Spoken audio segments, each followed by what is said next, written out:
এই মুহূৰ্তত ডিং সমষ্টিৰ ধূপগুৰি বজাৰত আহি উপস্থিত হৈছে আমাৰ ডিং সমষ্টিৰ প্ৰাৰ্থিত্ব প্ৰত্যাশী কংগ্ৰেছ দলৰ ডক্টৰ আফৰোজা আনচাৰী। গতিকে আমি তেখেতৰ সৈতে কিছু আলোচনা কৰিম। তেখেতে এই সমষ্টিত ঘূৰিছে, পঞ্চায়তে ঘূৰিছে, ইতিমধ্যে আহি এই সন্ধিয়াৰ ভাগত আহি ধূপগুৰি বজাৰত আহি ৰাইজৰ লগত মত বিনিময় কৰিছে, বিভিন্ন ভোটাৰৰ লগত আলাপ আলোচনা কৰিছে।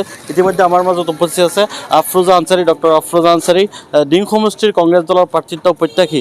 যিহেতু আপুনি এই সমষ্টিৰ চুকে কোণে ঘূৰি ফুৰিছে, আজি ৰাতিপুৱাৰ পৰা আজি সন্ধিয়ালৈকে ঘূৰি ফুৰিছে, বৰ্তমান আপুনি ধূপগুৰি বজাৰত আছে। গতিকে ৰাইজৰ লগত যে মত বিনিময় কৰিছে, আলাপ আলোচনা কৰিছে, আপোনাৰ কি মানে ৰাইজে কি আপোনাক আশা দিছে বা আপোনাৰ ৰাইজৰ লগত কি মত বিনিময় কৰিছে, আপুনি কি ক'ব? ৰাইজে মোক এটা কথাই কৈছে, মই ইমানখিনিয়ে গম পাইছোঁ। ৰাইজে কৈছে এইবাৰ ৰাইজে পৰিৱৰ্তন বিচাৰে, এইবাৰ নতুন চেহেৰা বিচাৰে, পৰিৱৰ্তন বিচাৰে। যি ইমান বছৰে যিটো হৈ থকা নাই, সেই বস্তুখিনি এতিয়া ৰাইজৰ আৱেগ অনুভূতি সেইবোৰ পূৰ কৰিব বিচাৰে। আৰু ৰাইজৰ এটাই কথা যে কোনোবা এইবাৰ চৰকাৰ অসমত চৰকাৰ কংগ্ৰেছ লাগে, এইবাৰ সেইটোৱে টাৰ্গেট হয়।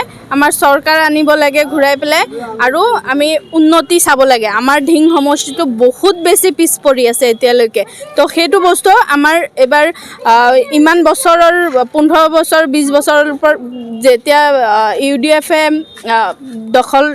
দখলত আছিল, ইহঁতৰ দখলত আছিল, তেতিয়া সেইটো ইমানখিনি উন্নতি যিমানটো বিচাৰিছিল একোৱে হোৱা নাই, সেইকাৰণে ৰাইজে পৰিৱৰ্তন বিচাৰিছে আৰু তাৰ বাবে আমাক আঁকোৱালি লৈছে আৰু কৈছে দুৱা আশীৰ্বাদো কৰি আছে। কৈছে আমি জাষ্ট আগুৱাই যাব লাগে, যিটো পথত ওলাইছোঁ সেইটোত সততাত থাকি পেলাই আমি আগুৱাই যাব বিচাৰোঁ।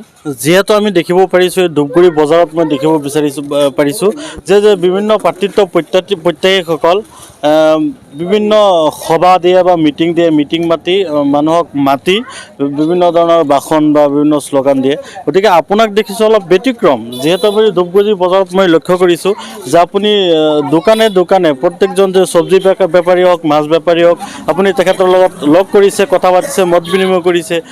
এই ক্ষেত্ৰত আপুনি কি ক'ব? প্ৰথম কথা, আমি ওলাই আহিছোঁ সেইকাৰণে, সেইটো ভাবিয়ে আমি যুৱক যুৱতীসকল, আমাৰ য়ং জেনেৰেশ্যনৰ মানুহবোৰ আমি ওলাই অহাৰ মেইন উদ্দেশ্য সেইটো। আমি মিটিং আকাৰত নহয়, আমি ঘৰে ঘৰে গৈ প্ৰত্যেকজন মানুহক যাতে, প্ৰত্যেকজন ৰাইজক, প্ৰত্যেকজন মানুহৰ আৱেগবোৰ যাতে আমি নিজে শুনিব পাৰোঁ, আৰু কি আৱেগ, কি ক'ব বিচাৰে সেইবোৰ গৈ পেলাই প্ৰত্যেকজন মানুহৰ পদূলিত গৈ পেলাই সেইবোৰ শুনিব বিচাৰোঁ। আমি মিটিং আকাৰত সেইবোৰ কৰিলে আমি গোটেই সকলো ৰাইজৰ মতামত আমি নাপাওঁ। আৰু ছেকেণ্ড কথা, হয়তো ৰাইজে আমাক কিবা জনাব বিচাৰি থাকে, বাট সেইখিনি সুবিধা নাপায়, আমাক লগ ধৰিব নোৱাৰে বা সেনেকুৱা কিবা হ'ব পাৰে যে আমি ডিষ্টেঞ্চৰো কথা আহি যায়, হয়তো নাপাব পাৰে। তো সেই বস্তুটো আমি ৰাইজৰ লগত থাকি পেলাই, ৰাইজৰ মাজত থাকি পেলাই আৰু ৰাইজৰ মতামতৰ অনুসৰি আমি সেইবোৰ কাম কৰিবলৈ আগুৱাই আহিছোঁ। আমাৰ সেইটোৱে এইম হয়, আমি সেইকাৰণে ওলাই আহিছোঁ। ঠিক আছে, আমি তেখেতৰ পৰা জানিব পাৰিছোঁ তেখেতৰ মাজে এটা নতুন প্ৰচেষ্টা হাতত লৈছে। যিহেতু ৰাইজৰ লগত কাষ চাপিছে, ৰাইজৰ লগত মত বিনিময় কৰিছে। এনেকুৱা নহয় যে ডাঙৰ সভা পাতি, মিটিং পাতি নিজৰ বক্তব্যটো মানুহৰ ওপৰত ৰাখিছে। এনেকুৱা নহয় যে ৰাইজৰ লগত মত বিনিময় কৰিছে। লাগে চব্জি বেপাৰী হওক, মাছ বেপাৰী হওক বা ডাঙৰ মানুহ হওক, শিক্ষিত যুৱকেই হওক, এতিয়া ৰাইজৰ মাজত আহি, তৃণমূল পৰ্যায়ৰ ৰাইজৰ মাজত আহি মানুহৰ যি অভাৱ অভিযোগ শুনিবলৈ চেষ্টা কৰিছে। গতিকে এই মুহূৰ্তত আপোনালোকে চাই আছে বতৰৰ বলে।